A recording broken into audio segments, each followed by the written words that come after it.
Am I the a-hole for saying I don't care if my half-siblings feel left out because it's not my mom's job to mother them? My parents were married and had me 16 female and my brother 18 male. My dad had an affair with Kate, and mom and him divorced. Ellie, 11 female, was the result of the affair, and Tommy, 9 male, was born when dad married Kate. A year later, Kate died. My dad's family rallied around my half-siblings and tried to make up for the loss of their mother. Meanwhile, my mom shared custody of me and my brother with my dad. He had asked her to include Ellie and Tom in her life after Kate died, and even told my brother and I a few times that they would be coming to mom's with us, and should be their mom now too. Mom never did take Ellie or Tom into her home. I don't even think she's ever interacted with them. When I look back at moments where everyone was present, she was always one side with her family, and Dad was another with his and my half-siblings. Ellie and Tommy, as they have gotten older, have expressed all the emotions you might when you don't have a mom, but you sometimes share a home with kids who do. They get jealous, sad, frustrated. They have even asked for us to share mom with them. They have wanted to come along when they hear mom is taking us on vacation.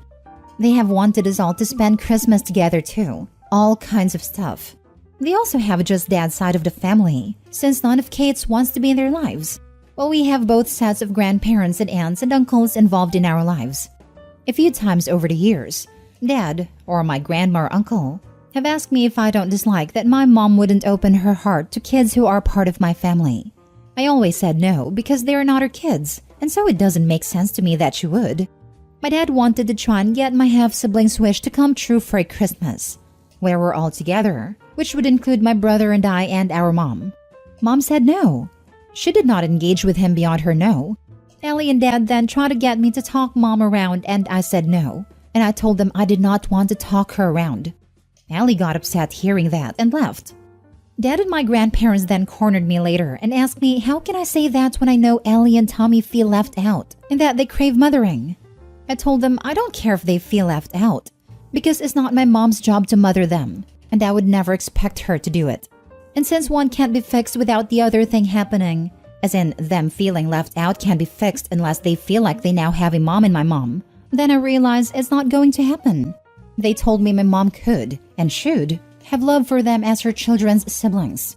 I told them Dad should have thought about that before he cheated on her and got another woman pregnant while he was still married to mom.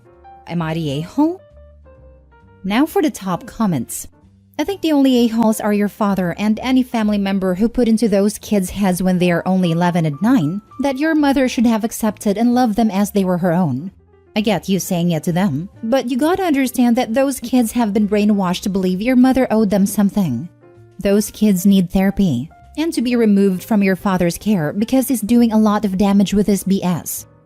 I don't think either of those things will happen since my dad is the only parent they have left. Yeah, it's pretty sad that your dad is trying to absolve himself of guilt and responsibility by pushing a role onto your mom that she has no business in. I don't think he feels guilty. I'd say he doesn't see women as people, just caricatures of wife, mother, etc. That's why he doesn't understand that a woman he made a vow to, then burned and abandoned, wants nothing to do with helping him clean up the life he left her to have. In his mind, women take care of children and sad, desperate men. So now that his mistress/second wife died, he thinks his first wife should feel enough pity or compassion or whatever to take care of them all. But that's not how humans work. And until he sees her as a human with complex emotions, he will never stop trying the issue. That would require therapy, and Opie has said that probably won't happen. So this will most likely continue. Not the whole Opie. Therapy might be a good choice for you if you haven't already. This is a lot of weird and inappropriate pressure on you, and you deserve to have help navigating it. Not the whole. As much as I feel sorry for the kids who have no fault, they are the result of their father's affair. Your mom shouldn't be pressured to mother them precisely because they are the result of the affair. If your dad is so desperate for them to have mom, he should remarry. Affair or not, is wackadoo to think that your ex should somehow mother the children that you fathered with another woman. Even if they divorced amicably and then he met the mother of his other kids, it would still be a wild request. Next story. Am I the a-hole for telling my dad it's too late? My dad met his wife when I was 4. They became friends because they were single parents. Dad having lost his wife/my mom, and his wife because she had gone through a nasty divorce and it left her struggling. 2 years later, they became a couple. and started introducing both sets of kids. It was not a good transition. His wife's kids were close and wanted nothing to do with the new stepbrother. But we were often pushed to interact and I would be left on the outside. Sometimes they would run away from me and leave me behind in places, and other times they would just ignore my existence completely. It was tough. I often felt like I had nobody. Dad and his wife both knew, and I had to be told that it would be okay, but that was it. There were times her kids would tease me for having no mom, and would tell me nobody wanted me, and I should run away. I was never accepted into their sibling group, and they moved out and eventually just stopped talking to me at all. I'm 19 now, and my girlfriend and I have a 6-month-old daughter. My dad apparently did not like that they were not willing to interact with my daughter, did not want to include her, and had not told their kids about their new cousin. He told his wife it bothered him and about her being left out. They argued and he moved out. He then came to me to tell me what happened, and I told him it was too late for that. That he knew they treated me that way, but he'd rather have someone in his bed. I asked him if he really thought I'd find it amazing that he'd do that now, when he didn't do it when I needed him.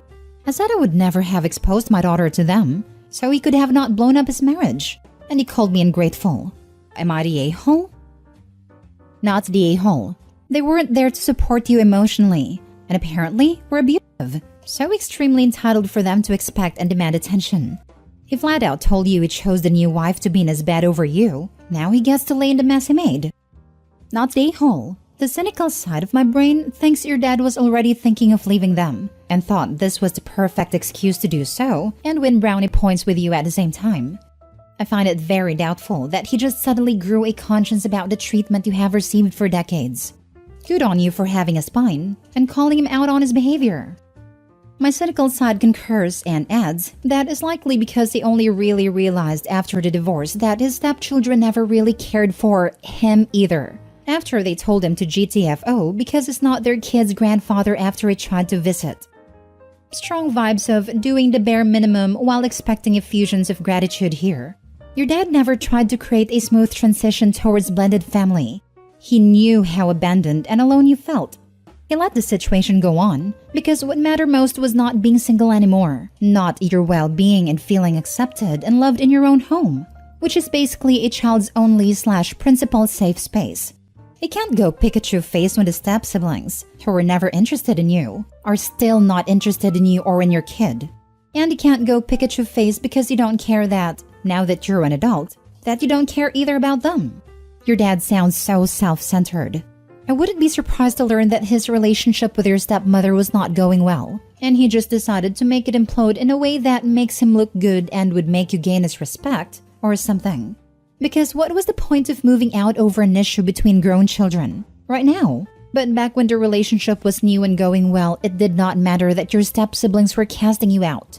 Now he's expecting to be hailed as a hero? Another brilliant case of fool around and find out. Not the a-hole. Next story. Am I the a-hole for not going to my sister's child-free wedding? My sister is getting married next month to my best friend. She always wanted a nice snow wedding in the cabins we used to go to when we were in school. Everything was going fine until she told me it was a child-free wedding. Now, that would be fine with my wife and I, because we would just drop off my son and daughter at my wife's parents or with their godparents. But my sister had asked them to be the ring bearer and the flower girl. Apparently, they want the kids to perform their duties at the wedding, but then not attend a reception. That means either my wife or I will have to be there with them alone in the cabin while everyone is partying it up. Oh, but wait, I'm the best man and will be conducting the reception, so it's just going to be my wife. What about food? My mom will give my wife 20 minutes to come in, grab some plates with food and come back because the mother of the bride can't be missing for too long. So, they expect me to abandon my wife with our kids who are under the age of 7 in a tiny cabin that is not child-proof, where the source of heat is a fireplace, and there is barely any cell signal. This is the day after driving for 7 hours with said kids. Not only do I think this is not a safe idea, considering it would be the middle of winter. My wife has never been to these cabins. It's not just the lack of ability to properly communicate, but also, I think it's incredibly rude to invite someone to a destination wedding, where they are not allowed to attend a wedding. Although my wife says she can manage, she's really gullible sometimes and is a little bit of a people pleaser, I refuse.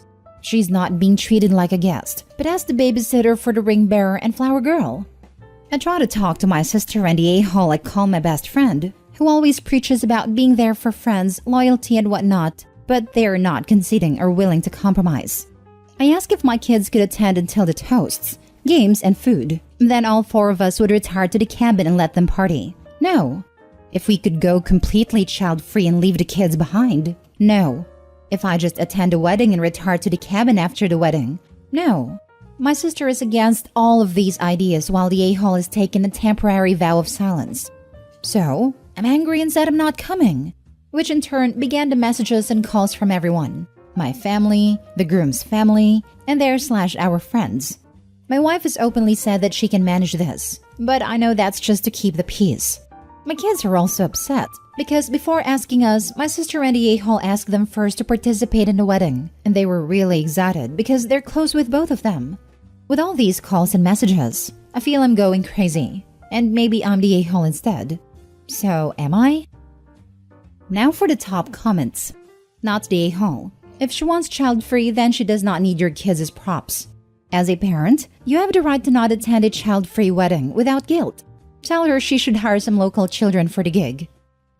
I am so confused by the request. Aren't most child-free weddings child-free? So the ceremony goes off without a hitch. Who requires children as props for the ceremony and then ban them from the reception?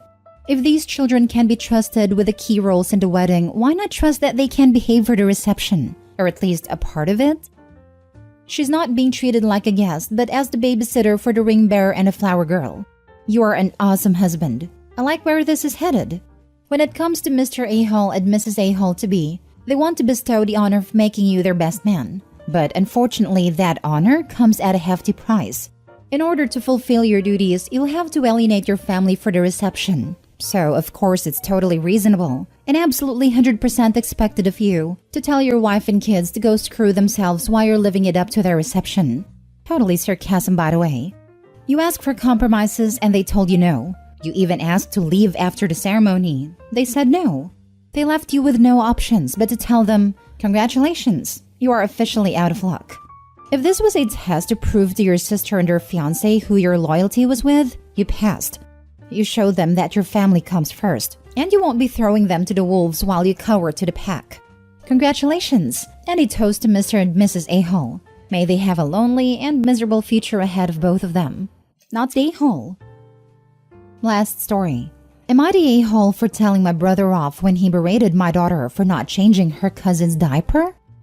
Context. I moved in with my brother after my divorce 3 months ago and brought my 18-year-old daughter with me. My brother and his girlfriend have a 9-month-old daughter, my niece. This happened this past Friday. My brother's girlfriend was on a shift. She's a nurse and my brother was in a work-from-home meeting. I was out of the house for hours while he was watching the baby via nanny cam, and apparently she needed a diaper change. But he was so busy. He texted my daughter asking if she'd go in and quickly change her cousin's diaper, but she refused. She told me that she had her reasons. 1, she doesn't feel comfortable around babies. And 2, she was already late for her friend's birthday party. Her other friend and brother were waiting on her outside. My brother insisted, but she refused, which made him cut the meeting and getting kicked out of it. My daughter was out of the house at that point. I got home and there was a huge argument. I found my brother berating my daughter for not helping with her baby cousin and doing him this small one-time favor, and now he got kicked out of his meeting. My daughter was crying, so I told my brother off and said that his daughter is his and his girlfriend's responsibility, and he shouldn't rely on my daughter for her care. He explained how it was just a one-time favor, and how he's been very supportive of us since I divorced my ex. But I told him that is not an excuse to force my daughter to do what she didn't feel comfortable with. His girlfriend got involved and called me an ungrateful a-hole and told us we have 2 weeks to move out. I tried to speak to my brother about his girlfriend's decision, but he shut me off saying I was in the wrong for telling him off, instead of holding my daughter accountable for the lack of support. Your brother is responsible for taking care of his daughter. OP is responsible for providing housing for himself and his daughter. When someone is doing you a big favor, it might be wise to reciprocate with small favors. My grandma used to say with regard to arguments with family, do you want to be right or do you want to be happy? Sometimes those things don't coincide. I say something similar regarding driving. Do you want to be right or do you want to be hit? Your daughter does not owe your brother childcare services. But on the flip side, your brother does not owe you and your daughter room and board. So no a-holes technically, but it's your own fault for getting kicked out. The brother felt entitled to verbally mistreat the 18-year-old niece/daughter. I object for the no a-holes ruling. Brother is 1000% the a-hole for only planning to watch his infant daughter via nanny cam and not making prior arrangements with his niece to be hands-on during his meeting. It's his responsibility to make arrangements for his infant. I would also be extremely upset if I came home to find my adult brother berating his 18-year-old niece for any reason, but especially this reason. The verbal attack would not fly with me. Not the a-hole, but it's definitely time to move out. Everyone sucks here. I mean, they both sound incredibly stressed, and I think there's more to this story than you let on, considering this argument led to them giving you 2 weeks' notice to get out. Perhaps neither of you have been helping or contributing for months, and this was an easily solvable problem that would have just helped them. They're helping you after all. I agree with everything in this reply except the judgment. Opie was the a-hole here. My wife and I both work from home, and sometimes it's really hard to get away. It was a simple favor. Nothing wrong with the ask your brother made. You and your daughter need to step up to the kindness this family's giving you. Oh wait, it's too late.